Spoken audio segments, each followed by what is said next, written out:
Hello everyone and welcome to my YouTube channel SP Learning Point।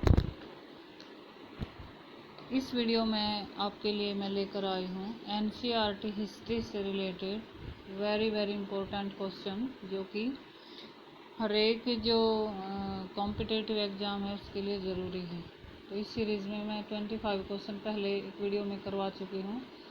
आज next करेंगे 26 to 50 question. तो पहला question देखते हैं।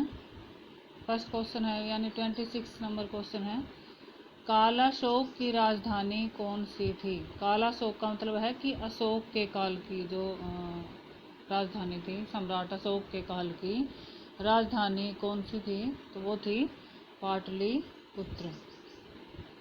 पाटलिपुत्र जो राजधानी थी वो अशोक के काल की राजधानी थी। सिकंदर, नेक्स्ट क्वेश्चन है, सिकंदर कहाँ का शासक था। सिकंदर जो था वो कहाँ का शासक था, वो था मकदूनिया का। सिकंदर मकदूनिया का शासक था।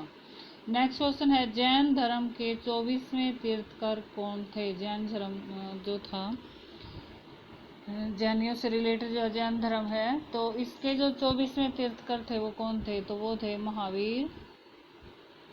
और नेक्स्ट क्वेश्चन भी जैन धर्म से रिलेटेड है कि जैन धर्म में त्रिरत्न कौन कौन से हैं। तो जैन धर्म में 3 रत्न बताए गए हैं। कौन कौन से, सम्यक दर्शन, सम्यक ज्ञान और सम्यक आचरण। ये थे जैन धर्म के 3 रत्न। नेक्स्ट देख लेते हैं। नेक्स्ट क्वेश्चन है, महावीर ने किस भाषा में उपदेश दिया। महावीर जो जैन धर्म के तीर्थकर थे 24वें, उन्होंने किस भाषा में उपदेश दिए थे अपने, तो उन्होंने अपने उपदेश दिए थे प्राकृत भाषा में। क्यों दिए थे प्राकृत भाषा में, क्योंकि प्राकृत भाषा जो थी उस समय की आम लोगों की भाषा थी, यानी हर आदमी, हर व्यक्ति जो आम आदमी था समाज का, वो भी इस भाषा में उनके जो उपदेश थे, शिक्षाएं थी, उनको ग्रहण कर सकता था।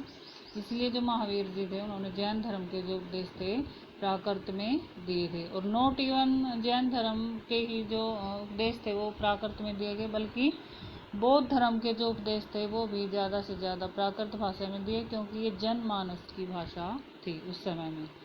नेक्स्ट क्वेश्चन है, महात्मा बुद्ध ने उपदेश देने हेतु किस भाषा का प्रयोग किया।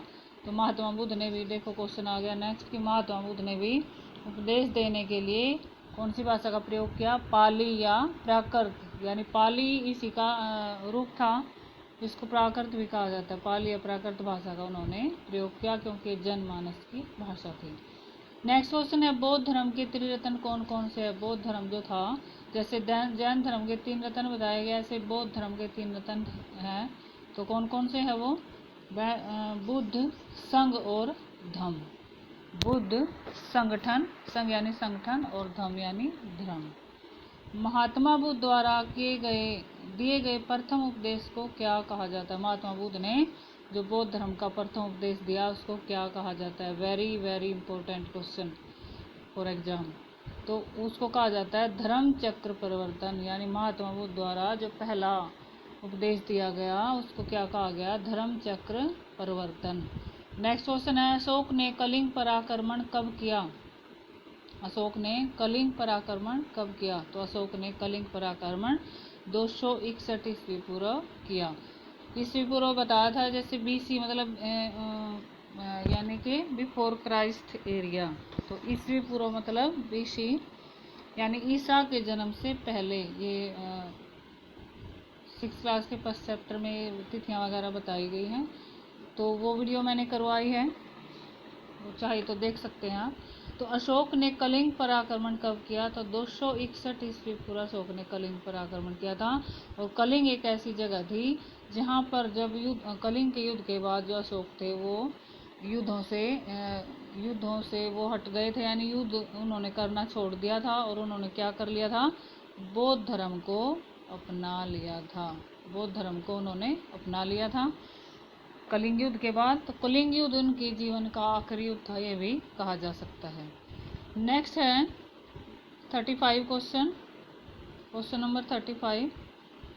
बौद्ध धर्म के प्रचार के लिए अशोक ने किसे श्रीलंका भेजा था। जब कलिंग युद्ध के पश्चात उन्होंने युद्धों का त्याग कर दिया था, अशोक ने युद्ध करने छोड़ दिए थे, तो फिर उसके बाद उन्होंने बौद्ध धर्म को अपना लिया था, और उसके प्रचार के लिए उन्होंने पुरजोर मेहनत की थी। तो बौद्ध धर्म के प्रचार के लिए क्वेश्चन है कि अशोक ने किसे श्रीलंका भेजा था। बौद्ध धर्म के प्रचार के लिए अशोक ने शुरू में महेंद्र व संघमित्रा को भेजा था।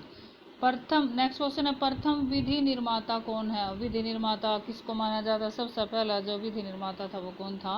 मनु, यानी जो सृष्टि का जो पहला मानव था मनु, उसी को विधि निर्माता माना गया है। ऋग्वेद आर्यों का मुख्य व्यवसाय क्या था? ऋग्वैदिक जो आर्य थे उनका मुख्य व्यवसाय क्या था? उनका व्यवसाय था पशुपालन। नेक्स्ट क्वेश्चन है क्वेश्चन नंबर 38, भारतीय जो संगीत है का आदि ग्रंथ किसे कहा जाता है? यानी भारत का जो संगीत है उसका आदि ग्रंथ किससे जुड़ा हुआ माना जाता है संगीत को? तो वो ग्रंथ है सामवेद। 4 ग्रंथ हैं, ऋग्वेद, आयुर्वेद नहीं ऋग्वेद, सामवेद, यजुर्वेद और अथर्ववेद। तो उनमें से सामवेद जो है वो भारतीय संगीत से जुड़ा हुआ ग्रंथ कहा जाता है।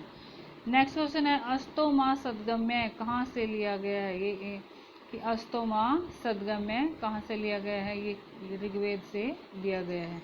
नेक्स्ट क्वेश्चन है कि पुराणों की संख्या कितनी है? पुराणों की संख्या कितनी है? तो पुराणों की संख्या कितनी है? 18 पुराण होते हैं।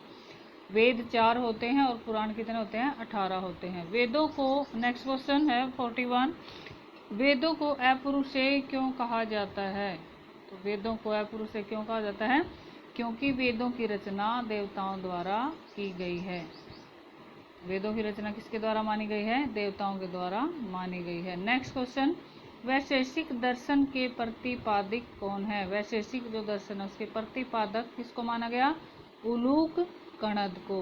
उलूक कणद को वैशेषिक दर्शन का प्रतिपादक कहा जाता है, माना जाता है।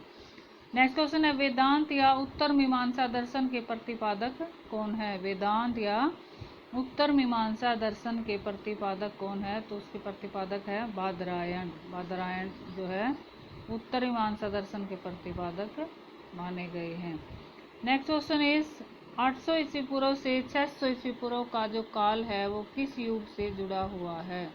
800 ईस्वी पूर्व से 600 ईसा पूर्व का जो काल है किस युग से जुड़ा हुआ माना गया है? तो वो ब्राह्मण युग से जुड़ा हुआ माना गया है। नेक्स्ट क्वेश्चन है क्वेश्चन नंबर 45, चरक संहिता नामक पुस्तक किस विषय से संबंधित है? तो चरक संहिता में किससे संबंधित है?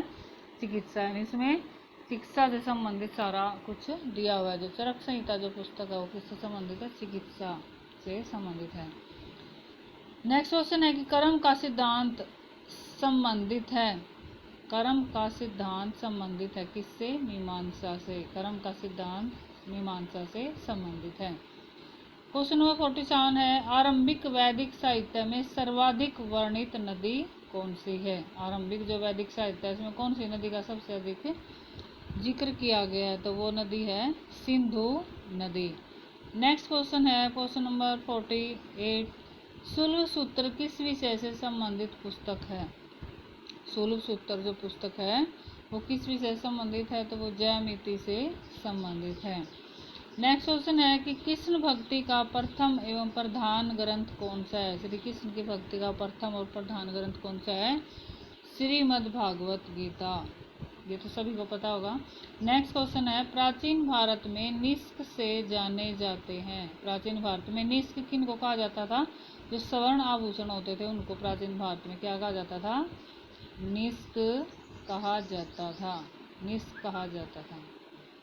तो थैंक्स फॉर वाचिंग, और अगर आपको वीडियो अच्छी लगी तो लाइक एंड शेयर ज़रूर कीजिएगा, और ताकि ज़्यादा से ज़्यादा बच्चे इससे अपना फ़ायदा उठा सकें। और अगर आपने मेरे चैनल को सब्सक्राइब नहीं किया तो प्लीज़ सब्सक्राइब कर दीजिए, क्योंकि आगे जो NCERT सिलेबस की मैं वीडियो डालूँगी हिस्ट्री की या और भी किसी सब्जेक्ट की, तो इससे आपको उन वीडियो का नोटिफिकेशन मिल सकेगा ताकि आप उससे अधिक से अधिक लाभ ले सकें। Thanks for watching once again.